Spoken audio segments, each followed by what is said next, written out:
कोटा में सड़क हादसा, कार सवार 2 युवकों की मौत, हादसे में 3 लोग घायल हुए। बेकाबू होकर गड्ढे में कार गिर गई थी। ग्रामीण इलाके के उम्मीदपुरा गांव के पास यह हादसा हुआ है। हादसे में कार सवार महेश और मनीष मीणा की मौत हो गई। मामले की जांच में दिगोद थाना पुलिस फिलहाल जुट गई। तो कोटा में सड़क हादसा, 2 युवकों की मौत, पुलिस पूरे मामले की जांच कर रही है। एक्सीडेंट की ये तस्वीरें, इस गाड़ी को आप देख सकते हैं किस तरीके से दुर्घटनाग्रस्त हुई है। 3 और लोग भी घायल हुए हैं, उन्हें हॉस्पिटल रेफर किया गया है। बताया जा रहा है कि ये कार बेकाबू हो गई थी और इसके चलते ये गड्ढे में जा गिरी, जिसमें 2 युवकों की मौत हो चुकी है। पुलिस अब ये जानकारी जुटाने में लगी है कि किस वजह से यह हादसा हुआ, कैसे गाड़ी का बैलेंस बिगड़ा। ओम प्रकाश कोटा से हमारे साथ जुड़ गए, उनसे ज्यादा जानकारी लेते हैं। ओम प्रकाश, इस हादसे के बारे में अब तक क्या अपडेट? जी, फिलहाल ये हादसे में जो मौत के जो कारण है वो तो पूरी तरह से सामने नहीं आया, लेकिन बताया जा रहा है कि देर रात को करीब 12 बजे सामने से जो वाहन थे उनकी तेज प्रकाश की जो लाइटें थी उससे अनियंत्रित होकर कार खड्डे में गिर गई। हादसे में 2 युवकों की दर्दनाक मौत हो गई, जिसकी उम्र 22 और 26 साल के महेश और मनीष मीणा बताए जा रहे हैं, जो बिस्लाई निवासी है। और 3 जो अन्य घायल हुए हैं उनमें से 2 की हालत गंभीर बताई जा रही है, जिसमें एक बच्चा भी शामिल है। उनको कोटा अस्पताल में रेफर किया गया है। फिलहाल दोनों शवों के जो मोर्चरी में रखवाए हैं उनके शवों का जो पोस्टमार्टम की प्रक्रिया शुरू कर दी गई है और पोस्टमार्टम करवाकर दोनों शवों को परिजनों को सुपुर्द किया जाना है। देर रात को ये जो कार सवार 5 लोग थे, ये कोटा से रवाना हुए थे और बिस्लई जा रहे थे। इसी दौरान उम्मीदपुरा गांव के पास अनियंत्रित होकर उनकी कार गड्ढे में गिर गई। हादसे में इस दर्दनाक हादसे में 2 लोगों की मौके पर ही मौत हो गई थी और जो 3 घायल हैं उनका फिलहाल इलाज चल रहा है। फिलहाल दिगोद थाना पुलिस है जो पूरे मामले की जांच कर रही है। जी ओम प्रकाश, जिन 2 युवकों की मौत हुई है उनका पोस्टमार्टम करवाया जा रहा है? जी, पोस्टमार्टम की प्रक्रिया शुरू कर दी गई है। थोड़ी देर बाद में पोस्टमार्टम करवाकर सब परिजनों को सुपुर्द कर दिया गया है। दोनों आपस में रिश्तेदार ही हैं और जो 5 लोग कार में सवार थे वो तमाम लोग आपस में रिश्तेदार और एक ही गांव के निवासी और एक ही परिवार के हैं। इनमें से जो 2 युवकों की जो दर्दनाक मौत हुई है, जो कार में के पीछे बैठे थे, और उसमें से 3 घायलों का फिलहाल ये कहा जा सकता है कि इलाज जारी है। उनमें से एक बच्चा भी शामिल है और उसमें से 2 गंभीर घायलों को कोटा के अस्पताल में रेफर किया गया है।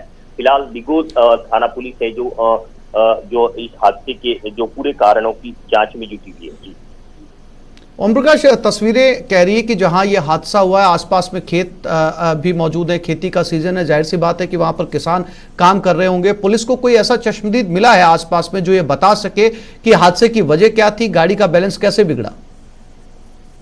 जी, ये जो उम्मीदपुरा गांव के पास देर रात को दर्दनाक हादसा हुआ, वहां तो चश्मुदीन गवाह नहीं थे, लेकिन जो हादसे में जो घायल है उसमें से एक की हालत ठीक बताई जा रही है। उनसे पुलिस ने जब पूछताछ की तब ये बात सामने आई कि कार अनियंत्रित हुई थी और जो सामने जो वाहन आ रहे थे उनकी तेज लाइट के बाद में क्योंकि तेज रफ्तार में भी थी ये कार, तो अनियंत्रित होकर पास का जो गड्ढा है जी ओम प्रकाश उसमें जी गिर गई। जानकारी के लिए आपका धन्यवाद।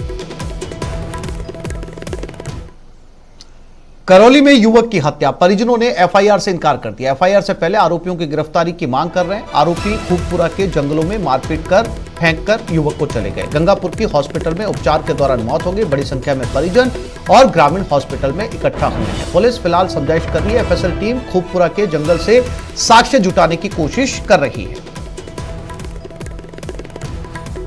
तो करौली में एक युवक की हत्या की गई, पहले मारपीट की गई और इससे फिर जंगल में फेंक दिया गया। ताज्जुब।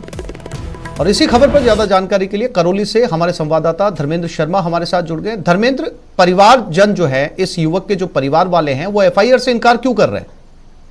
देखिए, यहाँ से बताना चाहूंगा, जो परिवारजन है उनका आरोप है कि जो आरोपी है वो हिस्ट्री से तरह क्षेत्र का और आए दिन इस तरह की वारदातों को क्षेत्र में अंजाम देता रहता है और इसी के चलते जो लोग हैं उनमें आक्रोश है। उनका कहना है कि जब मृतक जो वो है घायल अवस्था में मिला था और पुलिस उसको गंगापुर हॉस्पिटल ले गई थी, वहां इसके बयान दर्ज हुए और बताया जा रहा है कि उसने अपने बयानों में पीएल वड़किया नाम का एक बदमाश एसटी की तरह उसका नाम लिया है और परिजनों का आरोप है कि जब उसका नाम लिया है बयानों में तो उसे गिरफ्तार किया जाए। और उनका कहना है कि जब पुलिस हम पर आरोप दबाव बना रही है FIR दर्ज करने के लिए उसके नाम पर, इसी को लेकर ये यहाँ विरोधाभास बना हुआ है और परिजन यहाँ पर लगातार विरोध प्रदर्शन कर रहे हैं। उनका कहना है कि पहले गिरफ्तारी हो, उसके बाद ही FIR दी जाएगी और फिर शव उठाया जाएगा। हालांकि जो मृतक है मोनू उर्फ हरि नारायण पुत्र रामेश्वर निवासी लेतिया है और ये अपनी बहन से मिलने 2 दिन पूर्व सनेट और हिंडौन क्षेत्र में गया था और सनेट गांव से शाम को लौट रहा था। उस समय आरोप है कि जो बदमाश है उन्होंने इससे मारपीट की और इसे घायल अवस्था में खुपुरा के जंगलों में छोड़कर चले गए थे, जहां से परिजन घायल युवक को लेकर गंगापुर हॉस्पिटल पहुंचे और उपचार के दौरान वहां मौत हो गई। अभी सभी लोग यहाँ करौली हॉस्पिटल में एकत्रित हैं और लगातार पुलिस समझाइश कर रही है। हालांकि यहाँ कुछ लोग हॉस्पिटल में ही एकत्रित होकर धरने की बात भी कर रहे हैं, लेकिन पुलिस लगातार समझाइश कर रही है और उनसे FIR प्राप्त होने के बाद ही आगे कार्रवाई की जाएगी। जी आसिफ। धर्मेंद्र, जानकारी के लिए आपका धन्यवाद।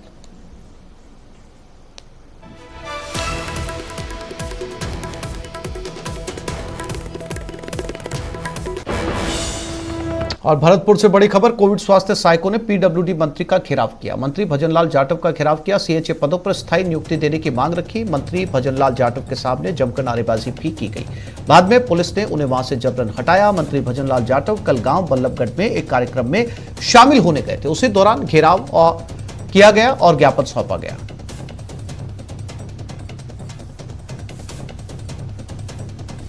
तो ये CHA हैं, पहले लंबे समय तक जयपुर में इन्होंने प्रदर्शन किया राजधानी में स्थायी करने को लेकर, और अब इन्होंने PWD मंत्री का घेराव किया, ज्ञापन भी उन्हें सौंपा है। इनकी मांग है कि इन्हें CHA पदों पर स्थायी किया जाए। मंत्री भजनलाल जाटव के सामने जमकर नारेबाजी की गई। कोविड स्वास्थ्य सहायक थे जिन्होंने एक लंबा आंदोलन किया राजधानी के अंदर, और अब मंत्री के सामने, PWD मंत्री के सामने अपनी मांगों को रखा और यहां पहुंचे मंत्री का भी घेराव किया। इनकी मांग है, लगातार ये सरकार से मांग कर रहे हैं कि इन्हें CHA में स्थायी किया जाए।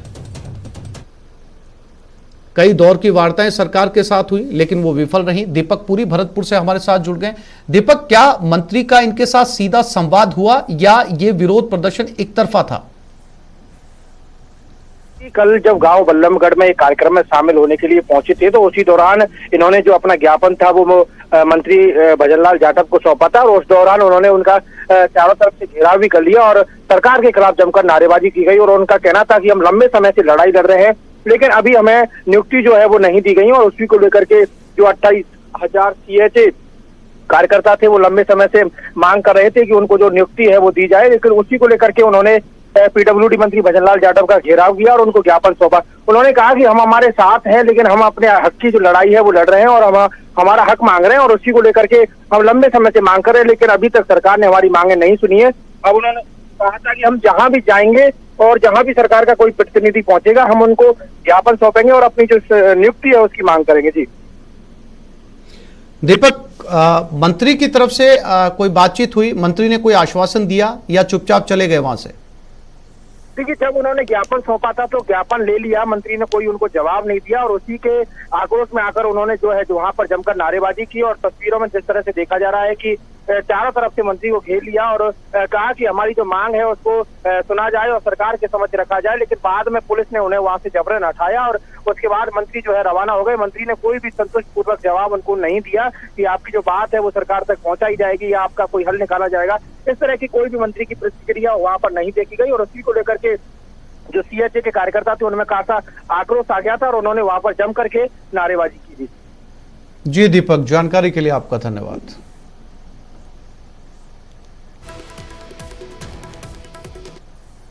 और प्रदेश में लंपी स्किन डिजीज का कहर जारी। लंपी को लेकर CM गहलोत आज समीक्षा करेंगे। पशुओं में संक्रमण का आंकड़ा पहुंचा 8 लाख के करीब। प्रदेश में कुल 7,94,515 पशुओं में लंपी वायरस फैल चुका है। प्रदेश भर में अब तक 3,34,243 संक्रमित पशुओं की मौत हो चुकी है। 31 जिलों के पशुओं में लंपी फैल चुका। वायरस का संक्रमण प्रदेश में 7,40,150 पशु अभी लंपी वायरस से ग्रसित हैं। अब तक 4,28,032 पशुओं को संक्रमण से मुक्त भी किया जा चुका है। और राकेश शर्मा हमारे साथ जुड़ गए। राकेश, पहले 27 जिलों के अंदर ये आंकड़े लगातार डरा रहे थे, अब ये लगभग सभी 33 जिलों तक फैलने पर आमादा है। इसमें से 31 जिलों को लंपी वायरस अपनी चपेट में ले चुका है। राकेश, बिल्कुल, देखिए आसिफ, सबसे बड़ी बात यह है कि लगभग 8 लाख केस जो है लंपी वायरस के पहुंच चुके हैं। 8 लाख पशु इससे संक्रमित पाए गए हैं और ये संक्रमण की जो दर है वो लगातार बढ़ती जा रही है, क्योंकि ऐसे जिले जिनमें अभी ये फैलना शुरू हुआ है वहां पर तेजी से असर दिखाता है। जिन जिलों में ये पहले से चल रहा है, सीमावर्ती जिले, वहां पर हालांकि मृत्यु दर कम हुई है लेकिन संक्रमण दर कम नहीं हो रही है। तो ये एक चिंता का विषय है राज्य के लिए, क्योंकि बहुत तेजी से बढ़ रहा है और पशुओं की मौत की संख्या भी बढ़ रही है। संसाधन जिस तरीके के हमारे पास में है वो अभी नाकाफी नजर आ रहे हैं, क्योंकि जो दवाइयां हैं सरकार खरीदने की कोशिश कर रही है, प्रॉपर कोई वैक्सीन अभी तक बनी नहीं, दवाई नहीं बनी है।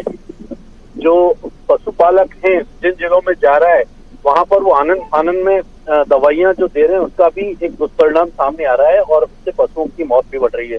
तो सीएम, चूंकि ये जो पूरा सीएम ने समीक्षा बैठक रखी है, इसमें सभी सांसद, विधायक और जो ग्राम पंचायतों के वार्ड पंच हैं, आम आदमी को भी इसमें शामिल होने का मौका दिया गया है। सभी को आमंत्रित किया गया है कि जो लंपी वायरस को लेकर की स्थिति बनी हुई है उससे किस तरीके से निपटा जाए और कैसे उसका प्रभावी उपचार किया जाए। राकेश, जानकारी के लिए आपका धन्यवाद।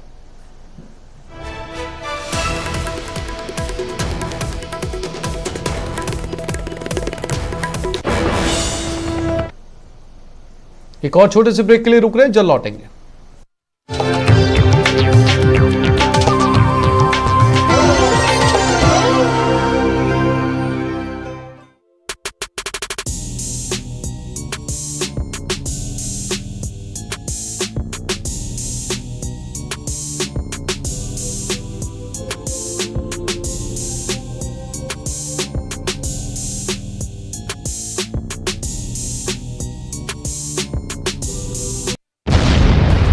एक के बाद एक धमाके होंगे कई बार, हिल जाएगी धरती, उठेगा धूल का गुबार। 3700 किलो बारूद से महाविस्फोट की बारी, ट्विन टावर्स के विनाश की पूरी है तैयारी। न्यूज़ 18 राजस्थान पर देखिए ट्विन टावर्स की तबाही लाइव। प्रत्याशियों के बीच हुई। छात्र संघ अध्यक्ष चुने गए निर्मल चौधरी को टक्कर दी निर्दलीय किस्मत आजमा रही निहारिका जोरवाल ने। एनएसयूआई से बगावत कर चुनाव लड़ रही निहारिका ने अपना जोरदार दम दिखाया। निर्मल चौधरी ने मंत्री मुरारी लाल मीणा की बेटी निहारिका जोरवाल को 1465 वोट से हराया। वहीं निहारिका के कारण अध्यक्ष पद की एनएसयूआई की आधिकारिक उम्मीदवार रितु बराला तीसरे नंबर पर रहीं। निर्मल चौधरी को कुल 4843 और निहारिका को 2578 वोट मिले। तीसरे नंबर पर रही एनएसयूआई की रितु बराला को 2010 वोट मिले। चौथे नंबर पर रहे एबीवीपी के नरेंद्र यादव को 988 वोट मिले। प्रदेश की सियासत की ही तरह राजस्थान यूनिवर्सिटी के छात्र संघ में एनएसयूआई को अपने बागियों के विरोध का सामना करना पड़ा। हालांकि इसके आभास के साथ ही संगठन ने एनएसयूआई से बागी होकर छात्र संघ चुनाव लड़ने के कारण अध्यक्ष पद की उम्मीदवार निहारिका जोरवाल समेत 7 छात्र नेताओं को पहले ही 6 साल के लिए निष्कासित कर दिया। लेकिन कांग्रेस के ही मुरारी लाल मीणा की बेटी निहारिका ने संगठन से बगावत करके भी अपना दमखम दिखाया। तो छात्र संघ चुनाव में जातिवाद के मुद्दे का विरोध कर सुर्खियां बटोरी। प्रदेश में हुए छात्र संघ चुनाव में एनएसयूआई का प्रदर्शन निराशाजनक ही रहा। एनएसयूआई की ओर से काफी कोशिशें की गई मगर एनएसयूआई को वो जीत हासिल नहीं हो पाई। राजस्थान यूनिवर्सिटी में एनएसयूआई के प्रतिद्वंदी तीसरे नंबर पर रहे, जबकि एनएसयूआई से चुनाव के खिलाफ चुनाव लड़ रहे निर्मल चौधरी ने बंपर वोटों से चुनाव के अंदर जीत हासिल की। प्रतिष्ठित यूनिवर्सिटी आरयू का जो चुनाव होता है वो वर्चस्व का चुनाव भी माना जाता है। वहीं एबीवीपी का उम्मीदवार जो है आरयू के अंदर चौथे नंबर पर रहा। इसके साथ ही उदयपुर, अजमेर समेत 4 यूनिवर्सिटीज के अंदर एबीवीपी ने अपना परचम जरूर लहराया, मगर सीकर में लेफ्ट के संगठन एसएफआई ने बाजी मारी तो अलवर, कोटा, जोधपुर में भी निर्दलियों ने दमखम दिखाया। कुल मिलाकर इस पूरे चुनाव के अंदर छात्र संगठनों की ओर से टिकट वितरण के दौरान की गई लापरवाहियों का खामियाजा छात्र संगठनों को भुगतना पड़ा और निर्दलियों ने जमकर बाजी मारी राजस्थान के विभिन्न विश्वविद्यालयों में। कैमरा पर्सन भवानी के साथ लवली वधवा, न्यूज़ 18 राजस्थान, जयपुर।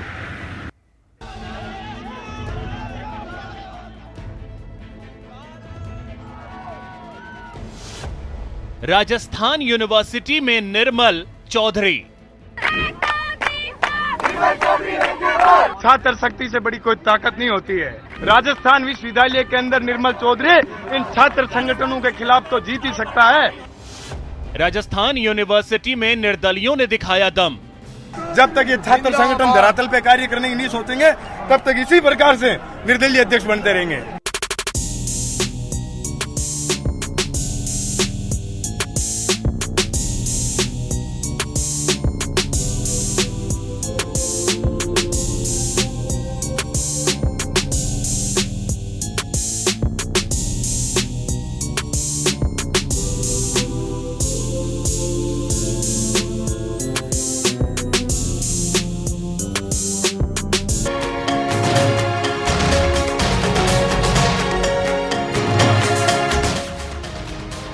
भारत पाकिस्तान महामुकाबला 10 महीने बाद आमने सामने। क्या है लोगों की भावनाएं? देखिए 4 शहरों से लाइव। दुबई में महामुकाबला, राजस्थान में रोमांच। आज शाम 5 बजे सिर्फ न्यूज़ 18 राजस्थान पर।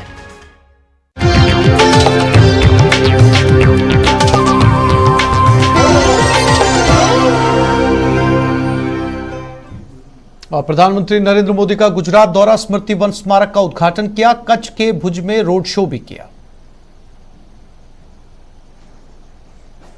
तो तस्वीरें, आज प्रधानमंत्री नरेंद्र मोदी गुजरात के कच्छ में पहुंचे और ये स्मृति वन स्मारक के उद्घाटन का दृश्य। दूसरी तस्वीरों में भुज में इन्होंने एक रोड शो किया। उनके चाहने वाले, उनके प्रशंसक सड़क के दोनों तरफ उनकी एक झलक पाने के लिए बेताब थे। प्रधानमंत्री नरेंद्र मोदी ने कार के बाहर निकलकर चलती हुई कार के अंदर सभी लोगों की तरफ उनका अभिवादन किया, जो लोग उनका यहां पर इंतजार कर रहे थे। 2 तस्वीरें गुजरात दौरे की, पहली तस्वीर स्मृति वन स्मारक का उद्घाटन, दूसरे में रोड शो की तस्वीरें।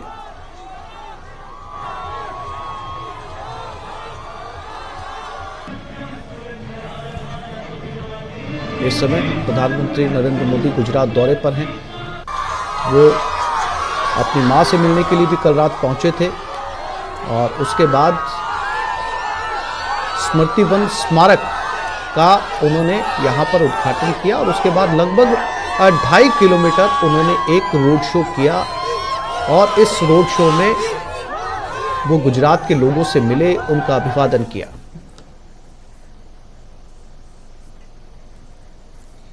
और अब आपको एक ऐसी तस्वीर दिखाते हैं। देखिए जरा, उफनती नदी में जान जोखिम में है। अवैध ट्यूबों को बेरोक-टोक संचालन किया जा रहा है। सवारियों की जान को जोखिम में डालकर नदिया को पार करवाया जा रहा है। तस्वीरें बारां के छबड़ा क्षेत्र के गुगोर गांव की है। और तो और नदी पार करने पर मनमर्जी से पैसों की वसूली भी की जा रही है। दरअसल बरसात की वजह से गुगोर की पुलिया पानी में डूब गई और बड़ा गुना वाया गुगोर मार्ग अवरुद्ध होने से लोगों को आवाजाही में भारी परेशानी होने लगी। मध्य प्रदेश सीमा क्षेत्र के गांव से खुला दूध छबड़ा आता है। वहीं यहां से भी कई लोग दूसरे काम धंधों के लिए फतेहगढ़ जाते हैं। रास्ता रुके होने की वजह से ट्यूबों से उफनती नदी पार की जा रही है। एक ही ट्यूब पर 6 से 8 सवारियां और मोटरसाइकिल को पार करवाया जा रहा है।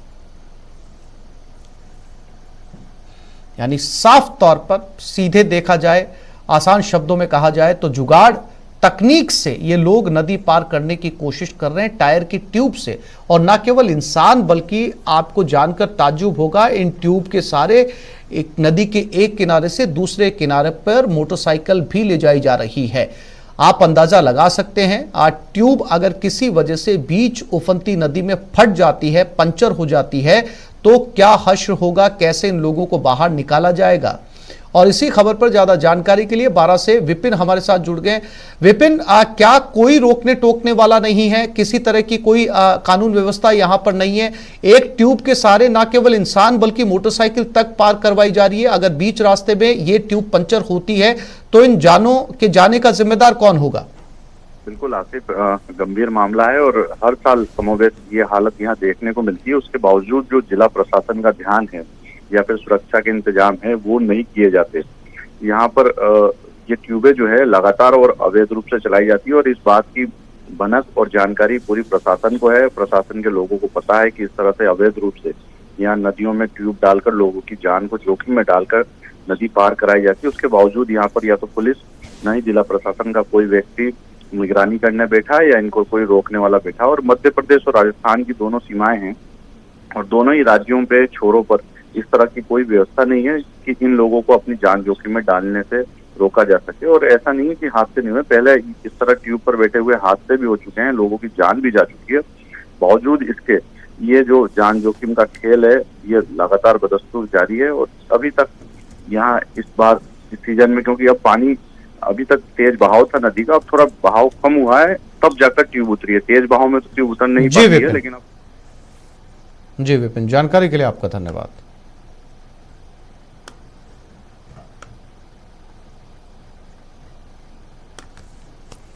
तो इस बुलेटिन में फिलहाल इतना ही। नमस्कार।